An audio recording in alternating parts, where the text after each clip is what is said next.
Hello, in this video, I'll be talking about the great political divide and schism that the United States is currently heavily affected by. This is, of course, the political categories we label as liberalism and conservatism.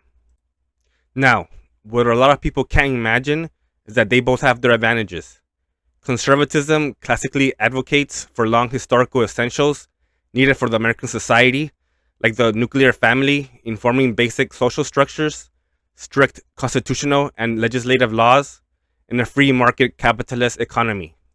But on the other hand, liberalism is essential for this world and the reaction to evidence being revealed by science and higher education institutions.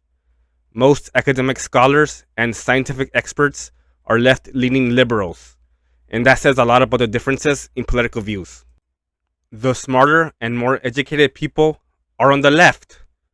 So, you get paranoid conspiracy theorists, anti-vaxxers on the right wing that were especially vocal during the COVID-19 pandemic, and their misinformation caused a lot more preventable COVID deaths, while medical scientists largely treated this infamous virus in society with vaccines.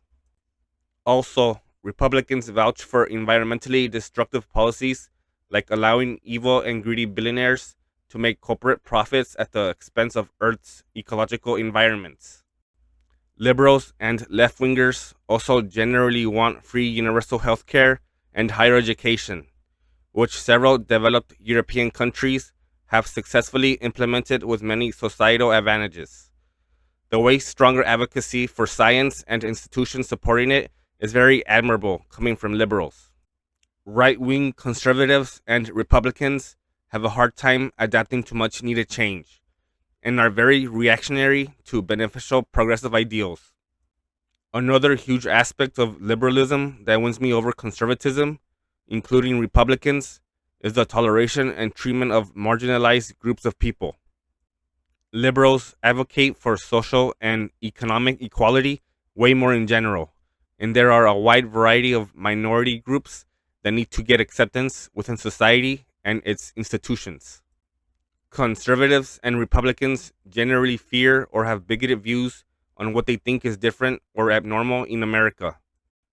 This includes all the different races, ethnicities, genders, sexual orientations, which includes LGBTQ, other religions, disability sufferers like people with mental health disorders, people in poverty, and immigration status. Also, the abortion controversy is better solved with pro-choice, which liberals and left-wingers agree to. Pro-life and restricting legal abortions to women is an attempt by the right wing to control women and their bodies, taking away their personal liberty. It's no one else's business if a woman wants an abortion. It is their body. They go through the huge strain and potential harm that pregnancy gives to their body, and they have a right to an abortion in the embryo level. A lot of pro-life is virtue signaling, and most conservatives and Republicans don't care about the baby after it's born. Most of their policies are harmful for the long-term survival and quality of life of that baby. Overall, there is a better amount of logic, reason, and empathy with left-wing liberals needed for a large-scale and developed society. Liberals take into consideration that not all aspects of life are in our control, that we should be more lenient with equality to those with misfortune, deviant traits, and just people who are different to one's demographic altogether. Another aspect I do not like about conservatism and Republicans is that it has a cult-like tendency to be manipulated by religion and those who claim to be Christian. An example of this is when MAGA was convinced that Trump was God's son to be chosen as our country's leader. Now, it's obvious that he has been a terrible disaster for this country in his second presidential term, especially. But what can you expect from a 34-time felon? He has spread racist, fascist, and Nazi-like ideologies. Trump also has a shameless attraction to underage girls, especially seen in the Epstein files.